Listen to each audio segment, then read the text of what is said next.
In the middle of December, the conflict in Yemen passed its 1000th day. Even before Saudi Arabia intervened in 2015, years of political instability had descended into open warfare. Since then, the suffering inflicted on the civilian population has intensified. The time has surely come for the world to sit up and take notice.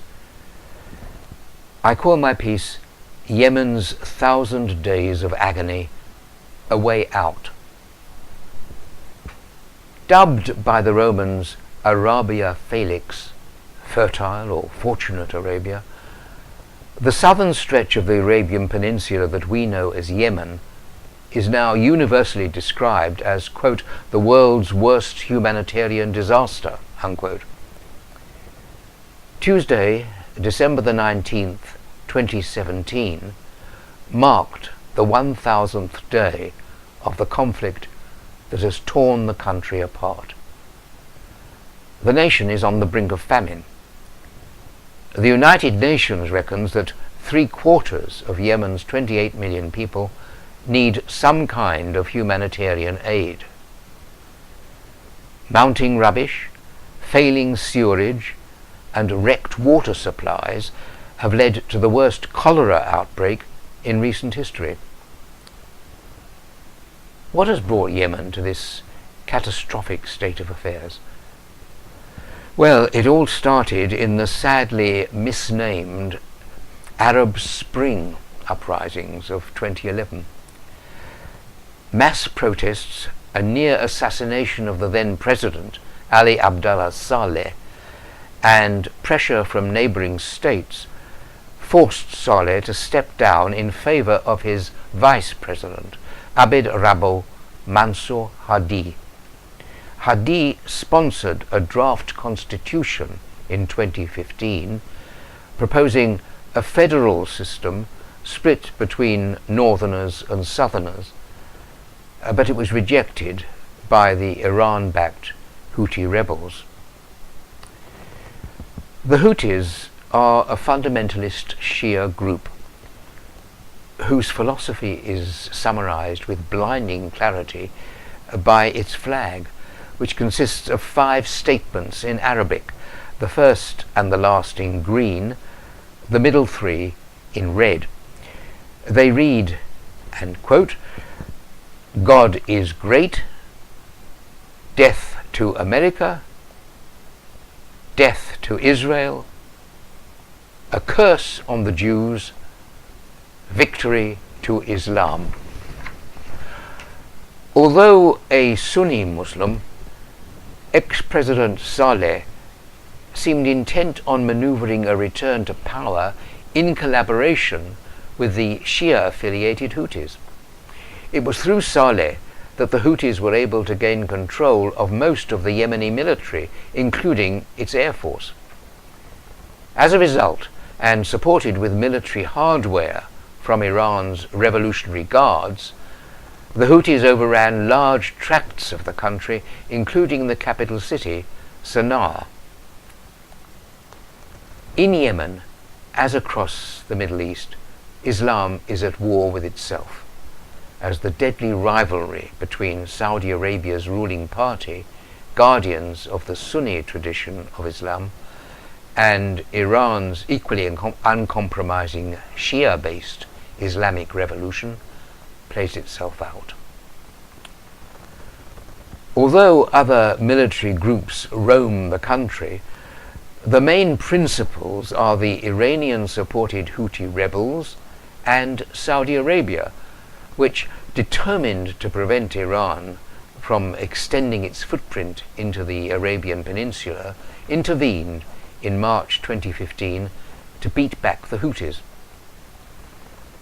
Saudi Arabia's charismatic young crown prince, Mohammed bin Salman, assembled a coalition of Arab states from across the Middle East, obtained the diplomatic backing of the United States, Turkey and Pakistan, and launched a series of airstrikes against the rebels. The unconventional Saleh-Houthi partnership came to an abrupt end on December the 2nd, 2017, when Saleh went on television to declare that he was splitting from the Houthi rebels, was ready to enter into dialogue with the Saudi-led coalition, and called on his supporters to take back their country. This volte-face is rumoured to have been masterminded by Saudi's Prince Mohammed. It was to end in tragedy. On December the 4th, Saleh's house in Sana'a was besieged by Houthi fighters. He managed to escape, but apparently a rocket-propelled grenade struck and disabled his vehicle as he was trying to flee into Saudi-controlled territory. Dead or alive, he was subsequently shot in the head.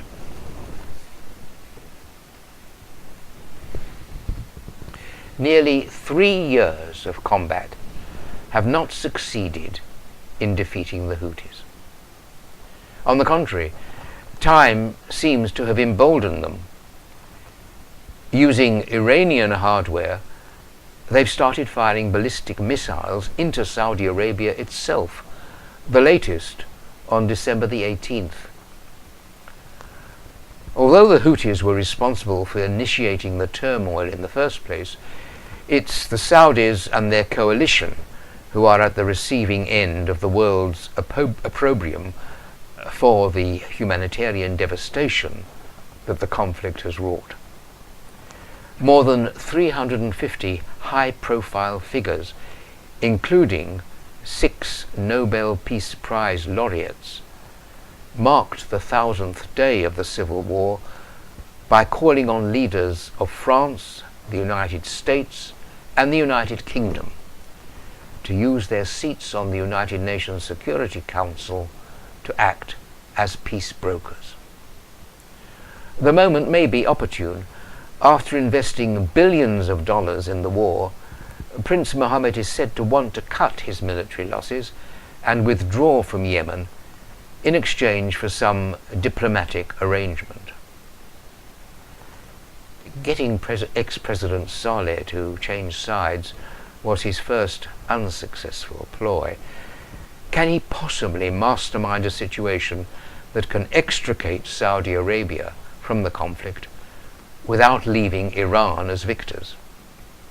What Yemen needs are elections, an inclusive government, and a new structure to the state. But efforts by the United Nations envoy Ismail Awid Sheikh Ahmed to end the conflict and resume the peaceful political evolution that started in 2011 remain stalled. There have been talks in plenty, but the underlying constant throughout has been the lack of political will on the part of the Houthis to share power. The international community must summon up the will to insist on the immediate implementation of United Nations Resolution 2216, which aims to establish democracy in a federally united Yemen. It must back this new effort with the United Nations peacekeeping force, while Iran must be prevented by the imposition of new sanctions, if necessary, from assisting the Houthis and supplying them with military hardware. Humanitarian aid must be given unfettered access to all parts of Yemen, and indeed already on December the 19th, Saudi announced that it would allow such aid through the Houthi-controlled port of Hodeidah for a month.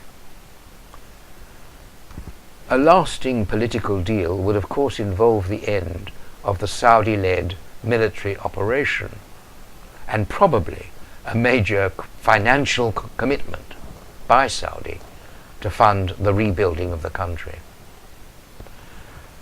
Finally, the Houthis must be given the opportunity to choose. Do they wish to remain an outlawed militia permanently, Or would they prefer to become a legitimate political party, able to contest parliamentary and presidential elections and participate in government? The price would be the withdrawal from Sana'a and serious engagement in negotiations aimed at a peaceful transition to a political solution for a united Yemen. Let's hope they consider it a price worth paying in order to come in out of the cold. Thank you for listening, and join me again next time. Goodbye.